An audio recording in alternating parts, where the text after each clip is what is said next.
Hey, how's it going, everyone? My name is TheNoobishDad, and here's the top 5 things I learned as a guild leader. So let me start from the beginning and how I became one. I originally started playing Modern or Retail World of Warcraft in March of 2025, and while playing, I was also sharing my journey on TikTok.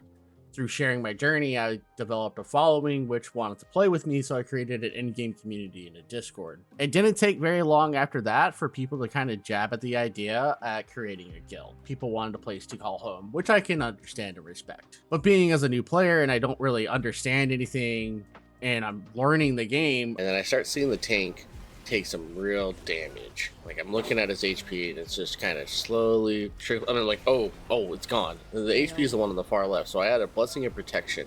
I did not know Blessing of Protection rips aggro, and that caused us to wipe. I felt it very inappropriate for me to become a guild leader. I was promised by veterans players that they would assist me in becoming a guild leader and kind of coach me along. So I bent the knee and we created Noobs Inc. So now that you know how I became a guild leader, let's go into the top 5 things I learned as a guild leader.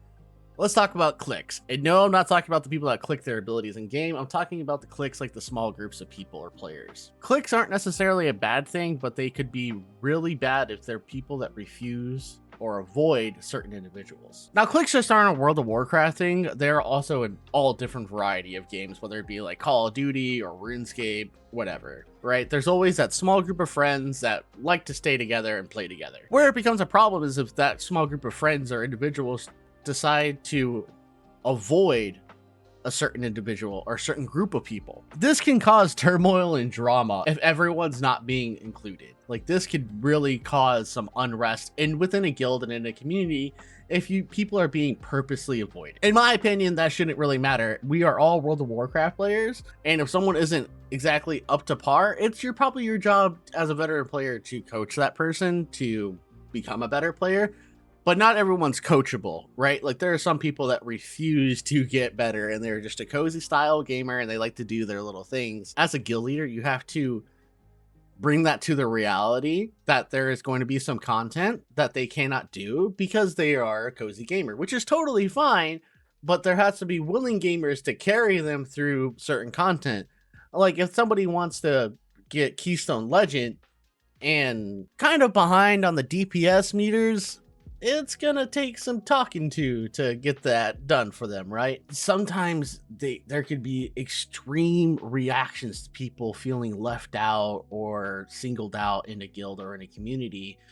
For instance, I had an individual that threatened to take a knife to someone's face because that person was misunderstood. Obviously, that person was instantly kicked from all guild community and discords, but there is some serious consequences for people's actions. Number 4 on my list would be the overachievers' egos. There are some people that their bark is louder than their bite, and it shows. Now, some people do mean well when they volunteer to do like a tank position in a raid, but they've never tanked before, which isn't a problem if they're willing to communicate and be coached in that taking position. I had one individual that remained deafened and muted the entire raid as they learned how to tank and would only communicate to the raid team through another streamer's Twitch chat. That's obviously a problem, and especially since they weren't using any add-ons like DBM, where they would be told when to taunt or soak or spread or things like that. Situations like that was very challenging for sure. Also, the people that say like, oh, I'm a top DPS competitive, whatever, and they brag about like their 2800 IO, realizing they probably just don't understand that 2800 IO isn't high IO in today's standards of the game, right? Some of those people got to get brought down to earth, and sometimes it's a soft landing and sometimes it's a crash and burn. Coming in at number 3, your guild problems are your problems. That's right, every one of your guild members' problems becomes your problem. I had incidents where people would be struggling in life and they decided to drink a little too much during a Discord call, say some inappropriate things, they tried to validate their case to me, and they ended up lashing out on me. So again, that's another kick, in a ban. I wish them the best, and I hope everything kind of works out for them, but hey, you can't do that. At another time, in another individual, someone was just having a rough day, and we were doing a key. When the affix came out, they kind of panicked, and they didn't keep up with the tank. The tank of that group, not yellingly, but affirmatively announce that you just come to them, right? Get to the tank position so we can all worry about the affix together as a team and take down the affix. Shortly after that, one of the newer players broke down crying in my Discord with about 10 other people in it. I am not a therapist, and trying to de-escalate a situation like that was very challenging, and I just had to let that person kind of vent for a couple of hours, which at the time I had no problem, but I can't be my whole guild's therapist and let them vent and cry to me every hour of the night. I'm a married man, I have children, I have a life, so you definitely get put in those awkward situations where you just don't know what to do, and you just kind of say, yeah, and you listen to what they're saying, but it's really hard to tell them what's right or what's wrong. Number 2 on my list is keeping people active in a guilder community.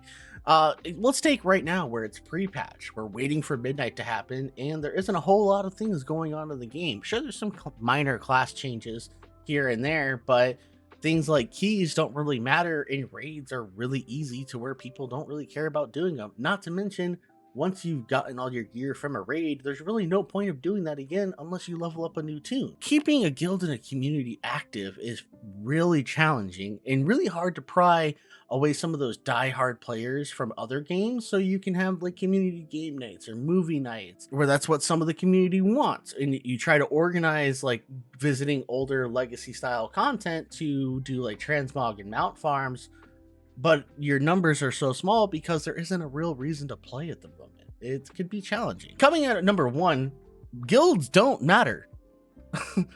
I said that the guilds only really matter to like the competitive player. If you're doing like race the world first, you're on an MDI team, or you're a seller, like that's really where it only matters. Oh, but what about guild achievements and things like that? Sure, there's guild achievements, but those achievements are also individual achievements, right? Like AOTC, Cutting Edge, and Keystone Legend, where people can just buy those. So it's kind of irrelevant. Not to mention, most guilds still have to pug the people to fill raid slots. So with today's current group finder, it doesn't matter if you're Horde or Alliance or what server you're on. If you are either looking for content or poster content that you want to do, whether it be Mythic Plus or raid or BOE farm or PvP, people will join, or people will find you to fill their content, basically. Sidebar conversation to this whole thing. Would I recommend people to become a guild leader? If that's something you really want, if you are a content creator, no. Being a content creator and trying to make content while also being a guild leader, while being a husband, while being a father, and working, no. That is not the key to success right there. If you want to be a content creator, focus on being a content creator over being a guild leader. There has been times where I've had to make the judgment call to not make content and focus on guild leading. For example, when we were progging our heroic Manaforge Omega raids, I had to stop streaming because I didn't want Twitch chat to bully my guild into thinking they were subpar. And you know, not to say that my Twitch followers are bad, but not everyone who joins my stream is a follower. And then you have to go and you have to plan raids, and you have to plan these events to keep your community kind of growing and going into a certain direction. And then some people are not on par with being a casual raider or wanting to be a professional raider, or they want to push really high keys, or some people just want to get their 3K. There's this constant like imbalance of players, and it's really hard to find that sweet spot that you're looking for. If I had to do it all over again, would I become a guild leader? Absolutely not. It is way too much of a headache for me. But I'm doing it for my community and my followers, so people have a place to come home. I will say the original officers that made my guild, that were part of like the original sign up, are no longer part of my guild. They've moved on. So there's that too. I've been figuring it out.